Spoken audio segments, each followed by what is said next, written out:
በሰሜኑ የሀገራችን ክፍል ለተቀሰቀሰው የጦርነት ሰደድ እሳት እየተንቀለቀለ ይገኛል። መከላከያ ሰራዊቱ የህወሓት ከፍተኛ አመራሮችን መደምሰሱ ታውቋል። እጅግ ልዩ ሰበር መረጃ ከግንባር ደርሶናል፣ በዝርዝር የሚቀርብ ይሆናል። በሀገራዊ ጉባኤው 300 ያህል የኦሮሚያ ክልል ተመካካሪዎች አዲስ አበባ የኦሮሚያ ክልል መቀመጫ መሆኗ የሚያረጋግጥ ድንጋጌ በህገ መንግስቱ ይካተት የሚለውን ጥያቄ አማራጭ የሌለው ምክረ ሐሳብ ሆኖ ካልተያዘ ከጉባኤው እንወጣለን በማለት ማስጠንቀቃቸው ተዘግቧል። ተጨማሪ ዘገባ አዘጋጅተናል። በመቀሌ ሊደረግ የነበረው የአሸንዳ በዓል ተሰረዘ። በሱዳን 4 ከፍተኛ አዛዦችን ጨምሮ ከ300 በላይ ተዋጊዎች ከፈጥኖ ደራሽ ኃይሉ ወደ ሀገሪቱ ጦር ሰራዊት መቀላቀላቸው ተገለጸ። ውድ ቤተሰቦቻችን በዕለቱ የመረጃ ሰዓታችን እነዚህንና ሌሎችንም የሀገር ውስጥና ቀጠናዊ መረጃዎችን በዝርዝር ወደ እናንተ የምናቀርብ ይሆናል። ለቤቱ አዲስ ሆናችሁ ሰብስክራይብ በማድረግ የደወል ምልክቷን በማብራት የቤቱ አባል ትሆኑ ዘንድ በታላቅ ትህትና እንጋብዛለን። እስከ ፍጻሜው አብራችሁን ቆዩ። በሀገራዊ ምክክር ጉባኤው 300 ያህል የኦሮሚያ ክልል ተመካካሪዎች አዲስ አበባ የኦሮሚያ ክልል መቀመጫ መሆኗን የሚያረጋግጥ ድንጋጌ በህገ መንግስቱ ይካተት የሚለው ጥያቄያችን አማራጭ የሌለው ምክረ ሐሳብ ሆኖ ካልተያዘ ከጉባኤው እንወጣለን በማለት ማስጠንቀቃቸው ተዘገበ። የሀገራዊ ምክክር ኮሚሽኑ የጋራ ማረጋገጫ ቡድን ያመሳከራቸውን ምክረ ሐሳቦች ከማቅረቡ በፊት ስብሰባ ያልጠራው የክልል ተወካዮች ጉባኤ ከትላንት ተሰብስቦ የኦሮሚያ ተመካካሪ ቅሬታ ስላቀረቡ ነው። የክልል ተወካዮች ጉባኤ ቅሬታውን መርምሮ የመፍትሄ ሐሳብ የሚያቀርብ የ11 ክልሎች ፕሬዝዳንት፣ የሁለቱም ከተማ አስተዳደሮች ከንቲባ፣ የ3 የትግራይ ተወላጆች፣ 5 የሃይማኖት ተወካዮችና 3 የፖለቲካ ፓርቲዎች፣ 2 የወጣቶች ተወካዮች ያካተተ ኮሚቴ አቋቁመዋል። ሆኖም በርካታ ተመካካሪዎች የኦሮሚያ ተመካካሪዎች ቅሬታ ከምክክር ሂደቱ የወጣና ሂደቱን ወደ ኋላ የሚመልስ ነው የሚል ተቃውሞ አሰምተዋልም ተብሏል። ለስራ ቡድኖች ከቀረቡ 476 ምክረ ሐሳቦች ውጪ አዲስ የመጨመር ወይም የሚቀንስ ምክረ ሐሳብ ካለም ራሳቸው ከጉባኤው ለማግለል የወሰኑ ተመካካሪዎች መኖራቸውም ታውቋል። ይህ በእንዲህ እንዳለ የሀገራዊ ምክክር ኮሚሽን የምክክር ጉባኤ እያንዳንዱ አጀንዳ ላይ የተጠናቀቁ የመጨረሻ ምክረ ሐሳቦችን በማዳመጥ ላይ መሆኑን ለማወቅ ተችሏል። የምክክር ጉባኤው የተጠራው የኦሮሚያ ተወካዮች ቅሬታን የሚመረምር የተባለው የክልል ተወካዮች ጉባኤ ምን መፍትሄ አቅርቦ እንደሆነ ግን ይህ ዘገባ እስከተጠናከረበት ጊዜ ድረስ የታወቀ ነገር የለም። ስልጣን በኃይል የተቆጣጠረው ህወሓት መራሹ የትግራይ አስተዳደር ትግራይ ህዝቧንና ግዛቷን ከጥቃት ለመከላከል በቂ አቅም አላት አለም።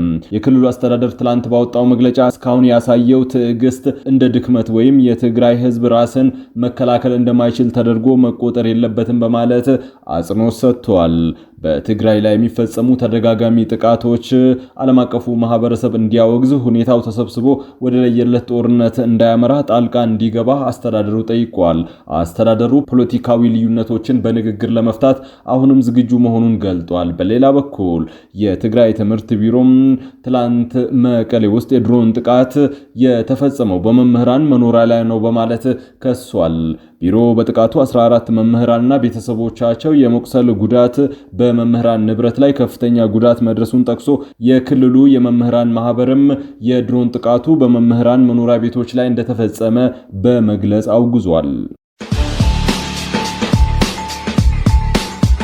በመቀሌ ሊደረግ የነበረው የአሸንዳ በዓል ተሰረዘ። የትግራይ ዋና ከተማ በሆነችው መቀሌ ሊካሄድ የነበረው ዓመታዊ የአሸንዳ በዓል ተሰርዟል። እንደ ዘገባው በሺዎች የሚቆጠሩ ሴቶች የሚሳተፉበት ይህ በዓል በዛሬው ዕለት በመቀሌ ስታዲየም እንደሚካሄድ ተገልጾ ነበር። ለ3 ቀናት የሚካሄደው የአሸንዳ በዓል ሴቶች ባህላዊ አልባሳትን አድርገውና ጸጉራቸውን ተሰርተው የሚወጡበት ዓመታዊ ሃይማኖታዊ በዓል መሆኑ የተጠቀሰ ሲሆን የድሮን ጥቃት ሊፈጸም ይችላል በሚል የክልሉ ባለስልጣናት በዓሉ እንዳካሄድ መከልከላቸውን ለማወቅ ተችሏል። የትግራይ ክልል ባህልና ቱሪዝም ቢሮ ኃላፊ ዶክተር አስግዶም ለዜና አውታሮች እንደተናገሩት ተደጋጋሚ የድሮን ጥቃት በመከሰቱ የጦርነት ስጋት ስላለ በስታዲየም በዓሉ አይከበርም ብለዋል። በአማራ ክልል በሰሜን ጎንደር ዞን በያዳ ወረዳ ሲንቀሳቀሱ የነበሩ ታጣቂዎች እጃቸውን መስጠታቸውን የኢፌዴሪ መከላከያ ሰራዊት አስታወቀ። ይሁን እንጂ የፋኖ አካላትና የተቃዋሚ ወገኖች መግለጫውን አስተባብለውታል። ድርጊቱ ከመንግስት በኩል የሚደረግ የስነልቦና ጦርነት አካል ነው ሲሉ ነው የገለጹት። እንደ መከላከያ ሰራዊቱ መግለጫ ከሆነ ነሐሴ 15 ቀን 2018 በያዳ ወረዳ ሲንቀሳቀሱ የነበሩ ታጣቂዎች የአካባቢውን ሰላም በማደፍረስ ስርዓት አልበኝነት እንዲሰፍን በማድረግ ሂደት ላይ የተሳተፉበትን ቡድን በመተው የሰላም አማራጭን መርጠዋል። ለዚህም በምክንያትነት የተጠቀሰው በፋኖ ታጣቂዎች በተወሰደው የተጠናከረ እርምጃ ታጣቂ ኃይሉ ከፍተኛ ኪሳራ ስለደረሰበት ነው። ታጣቂዎቹ በቀጠናው ለሚገኘው የሰራዊቱ ክፍለ ጦር ከነሙሉ ትጥቃቸው እጃቸው መስጠታቸው ተገልጿል። የክፍለ ጦሩ አዛዥ ኮሎኔል ሸለመው ሙለታ በበኩላቸው በቀጠናው የነበረውን አለመረጋጋት በህዝብ ላይ ይደርስ የነበረውን እንግልት ለማስወገድ እርምጃዎች ሲወሰዱ መቆየታቸውን ገልጸው የሰላም ጥሪውን የተቀበሉ አካላት በሰላማዊ መንገድ እየገቡ እንደሚገኙ ተናግረዋል። በሌላ በኩል የፋኖ አመራሮች የመንግስትን ዘገባም አጠቃላይ ይዘትና አቀራረብን አስተባብለዋል። እጃቸውን ሰጡ የተባሉት የፋኖ አባላት ለመሆናቸውም ነው የገለጹት። እንደ ታጣቂ ኃይሉ ገለጻ የመንግስት አካላት ታጣቂዎችን ከተለያዩ ጎራ ጋር በማያያዝ የሚሰጡት መግለጫ ከእውነት የራቀ በህዝብ እንዲሁም በትግሉ ላይ አለመተማመን ለመፍጠር የታለመ የስነልቦና ጦርነት አካል ነው ብለውታል። በአካባቢው የሚገኙ የፋኖ አመራሮች እጃቸውን ሰጥተዋል የተባሉት አካላት ቀድሞውንም ቢሆን የህዝብን ትግል የማይወክሉ በተለያዩ ምክንያቶች ከህብረተሰቡ የተነጠሉ ወይም ለመንግስት ፕሮፓጋንዳ ማጠናከሪያ እንዲሆኑ የተቀናጁ ግለሰቦች ሊሆኑ እንደሚችሉ ያመላክታሉ።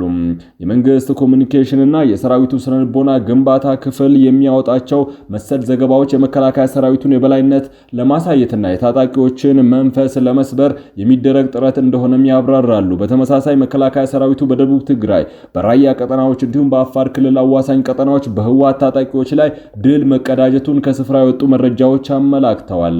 የህወሓት ታጣቂዎች በድንበር ቀጠናዎች ትንኮሳ ቢፈጽሙም ሙሉ በሙሉ በመከላከያ ሰራዊቱ ተደምስሰዋል። በዚህ ድንበር ተሻጋሪ ጥቃትም በርካታ የህወሓት አመራሮች እንዲሁም አዛዦች በጥቃቱ መገደላቸውን ነው ለማወቅ የተቻለው። ከቤተሰብ 850 ሺህ ብር ለማግኘት ሳትታገት ታግቻለሁ ያለች ተጠርጣሪና ተባባሪዋ ተያዙ። ሐምሌ 25 ቀን 2018 በለሚኩራ ክፍለ ከተማ አያት የጋራ መኖሪያ ቤቶች ራሄል መለሰ ተባለች ወጣት ከቤት ወጥታ ባለመመለሷ ቤተሰቦቿ ለፖሊስ ያመለክታሉ። ፖሊስ ፍለጋ እያደረገ ባለበት ሰዓት ለአባቷ ስልክ ተደውሎ ልጅህን አግተናታል እንድንለቃ 850 ሺህ ብር ላኩ የሚል ማስፈራሪያ ደረሰ። የአዲስ አበባ ፖሊስ ባደረገው ፈጣን ክትትል ታግታለች የተባለችው ወጣት በሃርዳር ከተማም ስማዳ አካባቢ ሰለሞን ቁምላቸው ከተባለ ወንድ ጋር ሆቴል ውስጥ በቁጥጥር ስር ውላለች። በምርመራው ግለሰቦቹ የፍቅር ግንኙነት እንዳላቸው ከሀገር ለመውጣት አስበው 850 ሺህ ብር ከቤተሰቦቿ ለመቀበል ሲሉ የሰሩት የእገታ ድራማ መሆኑ ተረጋግጧል። በተጠርጣሪዎቹ ላይ የምርመራ ስራውን መቀጠሉን የገለጸው የአዲስ አበባ ፖሊስ ዋና ጠቅላይ መምሪያ ከቅርብ ጊዜ ወዲህ ያልተገቡ ጥቅም ለማግኘት ሲባል መሰለ የወንጀል ድርጊቶች ውስጥ የሚገቡ ግለሰቦች እየታዩ በመምጣታቸው ከድርጊታቸው እንዲቆጠቡ የአዲስ አበባ ፖሊስ ዋና ጠቅላይ መምሪያ አሳስቧል። በምስራቅ ወለጋ ግዳ አያና ወረዳም ዳግም የተቀሰቀሰውና በርካታ አካላትን ያሳተፈ ግጭት በሰላማዊ ዜጎች ላይ ከፍተኛ አደጋን ደቅኗል። ሰሞኑን በአካባቢው እንደገና ባንሰራራ ግጭት ውስጥ የፋኖ ኃይሎች፣ የፌዴራል ሰራዊቶች፣ የኦሮሚያ ክልል ጸጥታ አካላትና የአካባቢው ሚሊሻዎች ተሳታፊ ሆነዋል። የአካባቢው ነዋሪዎች እንደገለጹት የኦሮሞና የአማራ ብሔር ተወላጅ የሆኑ ንጹሃን ዜጎች በግጭቱ መሃል በመከበባቸው ምክንያት የሰው ሕይወት መጥፋቱን፣ የመኖሪያ ቤቶች መቃጠላቸውንና የህዝብ መገልገያ መሰረተ ልማቶች መውደማቸውን ገልጸዋል። የአማራ ፋኖ ብሔራዊ ንቅናቄ የህዝብ ግንኙነት ኃላፊው አስረስ ማረ በወለጋ የሚንቀሳቀሱ የፋኖ ኃይሎች የአካባቢው ተወላጆች መሆናቸውን በመግለጽ ከኦሮሞ ነጻነት ጋር ትብብር እንዳላቸው ተናግረዋል። ሆኖም የኦሮሞ ነጻነት ሰራዊት ይህንን አባባል አጥብቆ አስተባብሎታል። አንድ የሰራዊቱ ከፍተኛ አመራር በሰጡት ምላሽ መረጃው መሰረተ ቢስ እንደሆነ በመግለጽ በወለጋ ውስጥ ምንም አይነት የፋኖ ኃይል የለም ሲሉ የተናገሩ ሲሆን ቡድኑ በመንግስት የሚደገፍ ነው ሲሉ ከሰዋል። የፋኖ ደጋፊ ኃላፊዎች ነሐሴ 14 ቀን ባሰራጩት መረጃ በአማራ ፋኖ ብሔራዊ ንቅናቄ ወለጋ ቤዛሞ አይሻ ሰይድ እዝ ስር የሚንቀሳቀሱ ኃይሎች በዲጋ አያና ወረዳም በመንደር 3 ቀበሌ ውስጥ በጋራ በሚንቀሳቀሱ የኢትዮጵያ መከላከያ ሰራዊትና በኦሮሞ ገዳ ኮማንዶ ኃይሎች የተቀናጀ እርምጃ ወስደናል ሲሉ ተናግረዋል። በጥቃቱ 13 የጭነት ተሽከርካሪዎች መውደማቸውንና 75 መሳሪያዎችን መማረካቸውን ነው የገለጹት። እነዚህ በጦር ሜዳ የተገኙ የተባሉ ስኬቶች ግን በገለልተኛ አካል አልተረጋገጡም። እንዲሁም ስለደረሰው ጉዳትና ስለ ሰላማዊ ሰዎች ግድያ የሚናገሩ የተቃረኑ መረጃዎችም አልተረጋገጡም። ነሐሴ 7 ቀን የአማራ ፋኖ ብሔራዊ ንቅናቄ የህዝብ ግንኙነት ኃላፊና የሥራ አስፈጻሚ አባሉ አስራስ ማሬ በአሜሪካ ለሚገኝ አንድ በይነመረብ መገናኛ ብዙሃን እንደተናገሩት በወለጋ የሚንቀሳቀሱ ፋኖዎች ከአማራ ክልል የመጣ ብቻም ሳይሆን በአካባቢው ካሉ ተወላጆች የተመሰረተ እንቅስቃሴ እንደሆነ ገልጸዋል። አክለውም አማራዎች በወለጋ ምድር ተወልደው ያደጉ እንደሆኑና ታጣቂዎቹም የዚያው አካባቢ ተወላጆች መሆናቸውን ነው የተናገሩት። በሱዳን 4 ከፍተኛ አዛዦችን ጨምሮ ከ300 በላይ ተዋጊዎች ከፈጥኖ ደራሽ ኃይሉ በመውጣት ወደ ሀገሪቱ ጦር መቀላቀላቸው ተገለጸ።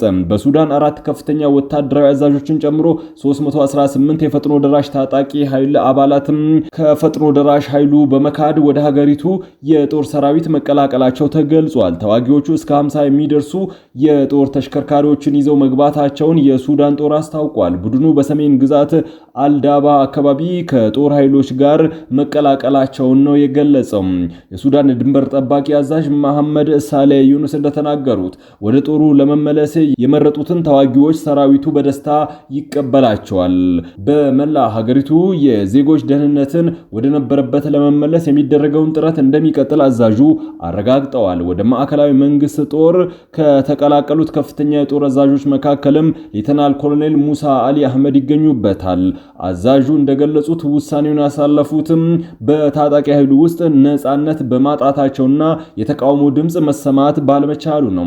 የሱዳን አንድነትን ለመጠበቅ ሲሉ እሳቸውና ቡድናቸው ወደ ጦር ሰራዊቱ ለመቀላቀል መምረጣቸውን ነው የተናገሩት። እንደ አውሮፓውያን ዘመን አቆጣጠር በ2023 የተነሳው ጦርነት በሀገሪቱ ጦር አዛዥ አብዱል ፈታህ አልቡርሃንና በፈጥኖ ደራሹ ኃይል ጀነራል ሐምዳን ዳጋሎ መካከል በተፈጠረ የስልጣን ሽኩቻ የተቀሰቀሰ ነው። ይህንንም ተከትሎ ሀገሪቱ በዓለም ላይ ካሉ ትልልቅ የመፈናቀል ቀውሶች ከገጠማቸው ሀገራት ተርታ ተሰልፋለች። ቤተሰቦቻችን በመጨረሻም በተለያዩ ባንኮች የዕለቱን የውጭ ምንዛሬ ዋጋ እንነግራችኋለን። ዛሬ የአሜሪካን ዶላር በዳሽን ባንክ 160 ብር እየተመነዘረ ነው። የአውሮፓ ዩሮ 186 ብር ከ9 ሳንቲም፣ ፓውንድ ስተርሊንግ 212 ብር ከ8 ሳንቲም፣ የስዊዝ ፍራንክ 204 ብር ከ4 ሳንቲም፣ ድርሃም 46 ብር ከ1 ሳንቲም፣ ሪያል 45 ብር ከ7 ሳንቲም ይመነዘራል። በአቢሲኒያ ባንክ አንድ የአሜሪካን ዶላር 160 ብር ከ8 ሳንቲም፣ ፓውንድ ስተርሊንግ 214 ብር ከ9 ሳንቲም፣ ዩሮ 187 ብር ከ6 ሳንቲም፣ የስዊዝ ፍራንክ 197 ብር ከ6 ሳንቲም፣ ድርሃም 44 ብር ከ7 ሳንቲም፣ የሳውዲ ሪያል 44 ብር እንዲሁም የቻይና ዩዋን 23 ብር ከ5 ሳንቲም እየተመነዘረ ነው። በህብረት ባንክ አንድ የአሜሪካን ዶላር 162 ብር ከ4 ሳንቲም፣ ፓውንድ ስተርሊንግ 214 ብር ከ9 ሳንቲም፣ ዩሮ 188 ብር ከ8 ሳንቲም እንዲሁም የስዊዝ ፍራንክ 198 ብር ከ1 ሳንቲም እየተመነዘረ ነው።